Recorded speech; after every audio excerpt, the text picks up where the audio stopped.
नमस्कार दोस्तों, आप पढ़ रहे हैं कक्षा 10वीं एनसीईआरटी गणित। आज हम पढ़ेंगे प्रश्नावली 3.2 के प्रश्न क्रमांक 5, प्रश्न क्रमांक 6 और प्रश्न क्रमांक 7 को।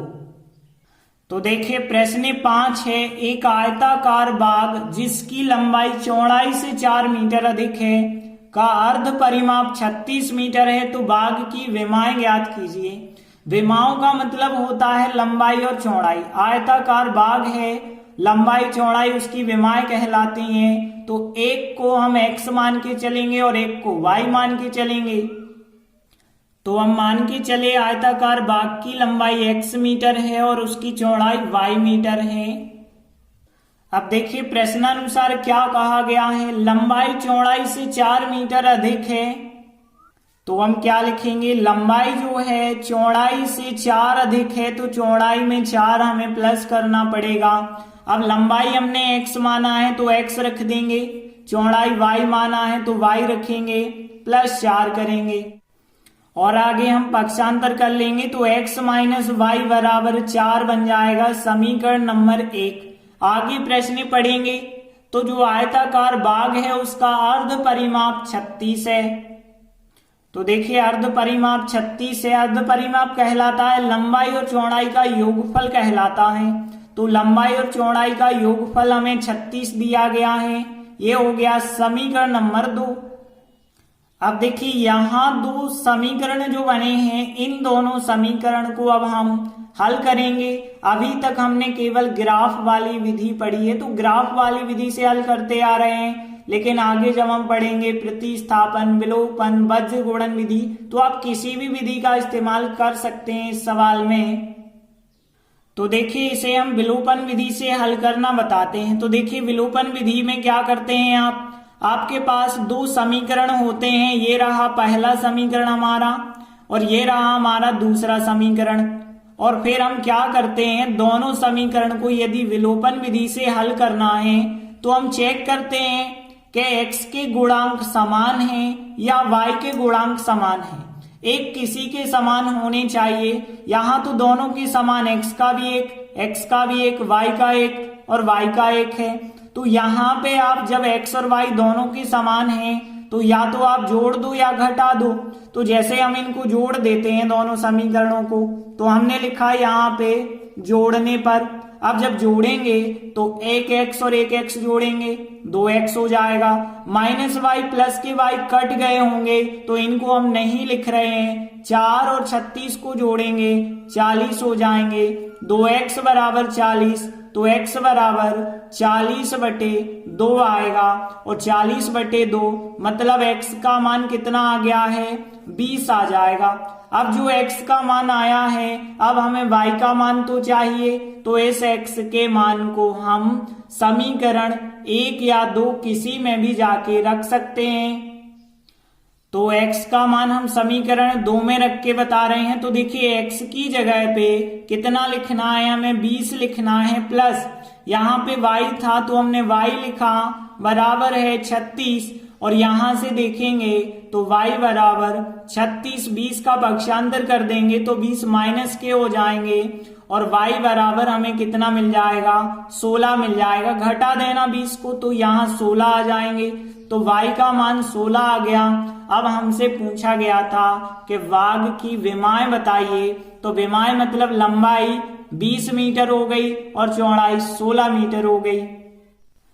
तो देखिए, हमने लिखा आता है आयताकार बाग की लंबाई x बराबर 20 मीटर तथा उसकी चौड़ाई y बराबर 16 मीटर। इस प्रकार से आंसर हो जाएगा। इसके बाद अगला 6वां प्रश्न है, एक रैखिक समीकरण हमें दिया गया है।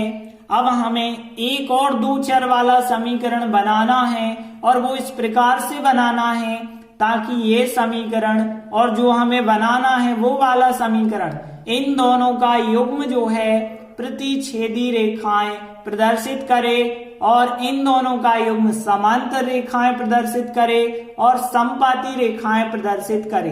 तो प्रतिच्छेदी के लिए अलग समीकरण बनेगा, समांतर के लिए अलग बनेगा और समपाती के लिए अलग बनेगा। तो देखिए यहाँ रैखिक समीकरण जो दिया गया है वो हमने लिखा। अब पहली सवाल में हमें प्रतिच्छेदी रेखाएं बतानी है। तो आपको पता होगा प्रतिच्छेदी रेखाएं कब होती हैं, जब a1 बटे a2 b1 बटे b2 के बराबर ना हो। तो देखिए यहाँ पे a1 b1 ये हो गए। अब हमें दूसरा जो समीकरण बनाना है उसमें a2 और b2 इस प्रकार से निर्धारित करने हैं कि a1 बटे a2 b1 बटे b2 के बराबर ना हो।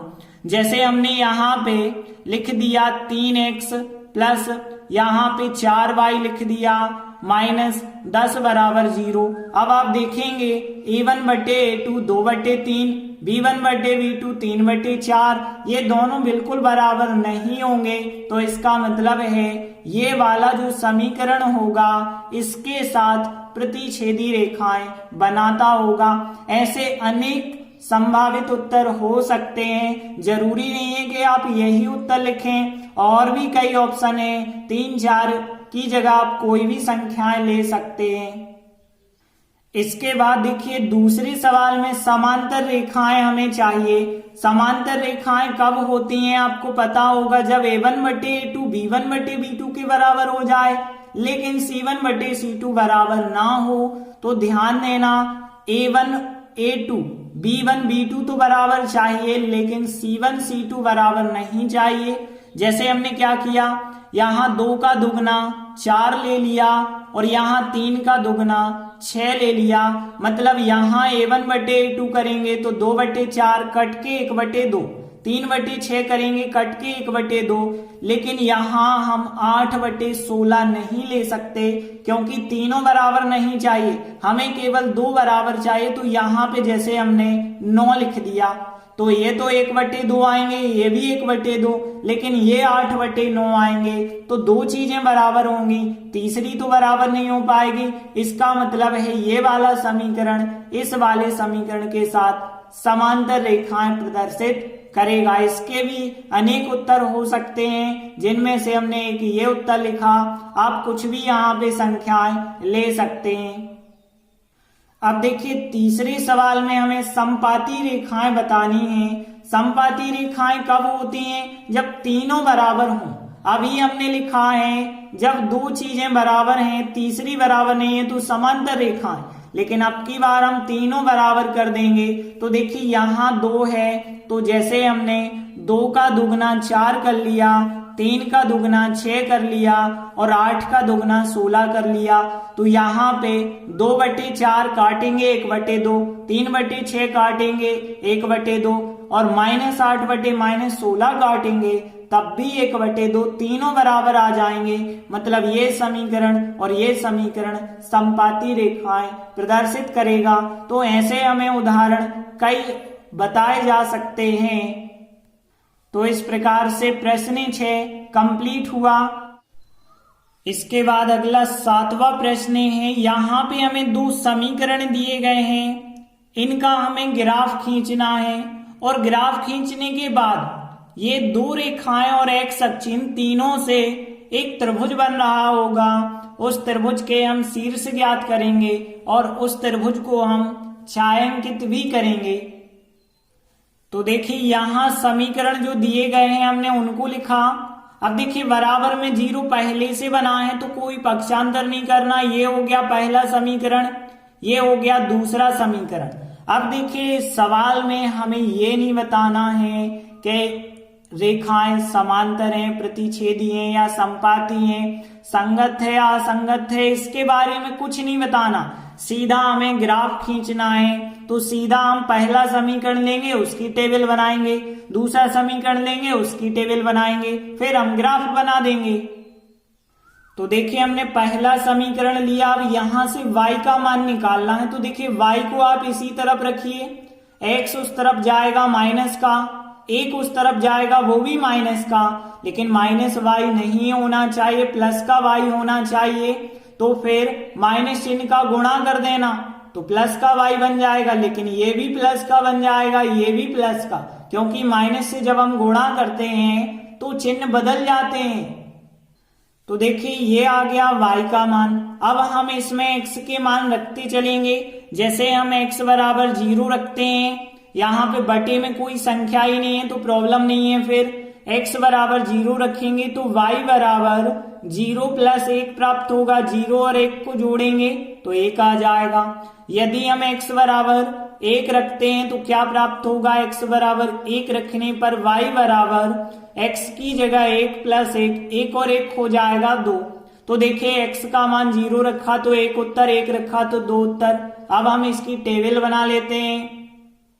तो देखिए एक खंड में लिखा है x और 1 में जो y बराबर है वो लिखते हैं 0 1, तो यहाँ x का मान 0, y का मान 1 प्राप्त हुआ। x का मान 1 लिया तो y का मान 2 प्राप्त हुआ। तो समीकरण 1 की तो हमने टेबल बना ली। अब हम समीकरण 2 की टेबल बनाएंगे।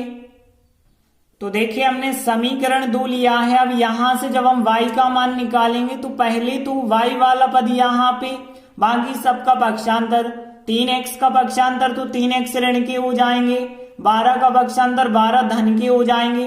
तो देखिए धन वाली संख्या को हमने पहले लिख दिया, ऋण वाली संख्या को बाद में।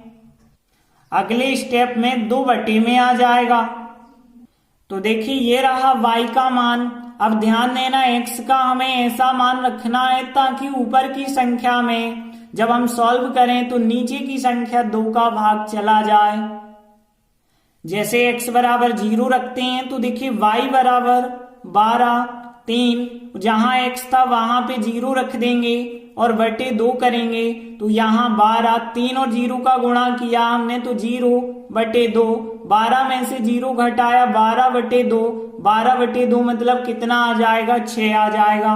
अब देखिए x बराबर 1 हम यहाँ नहीं रख सकते क्योंकि 3 एकम 3 होगा, 12 में से 3 घटाएंगे 9 बचा होगा, 9 में 2 का भाग नहीं जाएगा तो 3 नहीं रख रहे। फिर यहाँ पे सीधा हम 2 रख के बता रहे तो x बराबर 2 रखने पर क्या मिलेगा? y बराबर 12, 3 इंटू 2 रखेंगे x का मान और बटे करना है 2 तो यहाँ 12, 3 दूनी 6 होगा और बटे है 2, 12 में से 6 घटाएंगे 6 बटे 2 मतलब 3 प्राप्त हो जाएगा। तो देखिए हमने 2 मान रख दिए हैं। अब हम टेबल बनाएंगे। तो देखिए हमने टेबल बनाई, एक खंड में x लिखा, एक में जो y बराबर है वो लिखा। अब देखिए 0 रखा है तो 6 उत्तर आया है, 0x का मान y का मान 6 हो गया। 2 रखा है तो 3 उत्तर आया, 2x का मान और y का मान हो गया 3। दोनों समीकरण की टेबल हमने बना ली है। अब हम ग्राफ बनाएंगे। तो देखिए इस प्रकार से हम ग्राफ बनाएंगे। अब ग्राफ में देखिए कौन कौन से बिंदु हमें दर्शाने हैं। पहली टेबल का देखिए 0 और 1, x का 0 लेना है और y का 1, दोनों को मिलाएंगे, यहीं पे एक बिंदु मिलेगा। इसके बाद अगला बिंदु लेना है 1 और 2, x का मान 1 और y का मान 2, x का मान 1 ये रहा, y का मान 2 ये रहा, दोनों को मिलाएंगे तो यहाँ पे बिंदु मिल जाएगा हमें। तो इस प्रकार से अब हमें 2 बिंदु मिल गए। इन दोनों बिंदु को मिलाती हुई अब हम एक रेखा बना देंगे। तो देखिए इस प्रकार से हमने रेखा बना दी और इस पे समीकरण 1 जो था वो हमने लिख दिया। अब समीकरण 2 की टेबल देखें तो 0 और 6, x का मान 0 और y का मान 6, x का मान 0 तो ये रहा और y का मान 6 देखेंगे तो ये रहा, दोनों को मिलाएंगे यही एक बिंदु मिलेगा। अगला बिंदु देखिए 2 और 3 चाहिए, x का मान 2, y का मान 3, x का मान 2 ये रहा, y का मान 3 ये रहा, दोनों को मिलाएंगे यहां एक बिंदु मिलेगा। तो देखिए 2 बिंदु मिल गए, 1 और 1 2। अब हम इन दोनों बिंदु को मिलाती हुई एक रेखा बना देंगे। तो इस प्रकार से हमने एक रेखा बना दी और इस रेखा पे जो समीकरण 2 था वो हमने लिख दिया।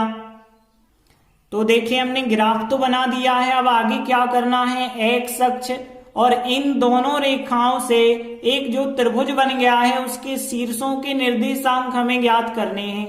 तो ध्यान देना, यहाँ जो चित्र बनाया है हमने, इस चित्र में आप देख पा रहे होंगे कि ये दोनों रेखाएं और ये रहा एक्स अक्ष, इन तीनों के द्वारा एक रेखा, दूसरी रेखा और एक हो गया एक्स अक्ष, तो इनके द्वारा एक त्रिभुज बन गया।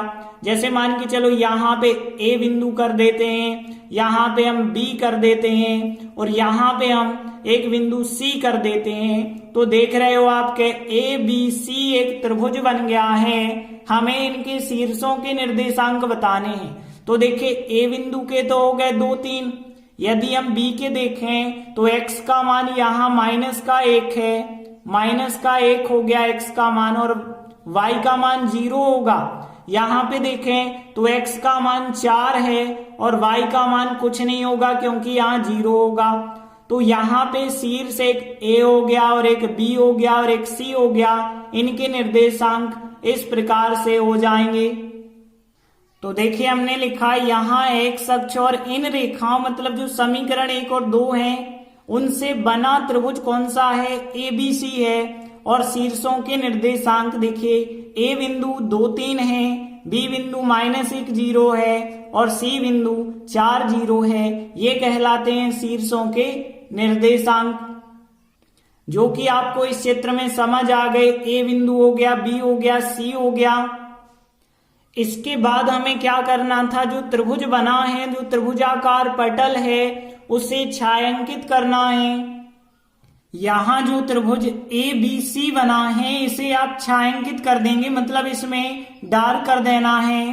पेंसिल से आप इस प्रकार से भर देंगे तो ये कहलाता है छायांकित करना। तो इस प्रकार से तीनों सवाल कंप्लीट होते हैं, प्रश्नावली भी कंप्लीट होती है। धन्यवाद।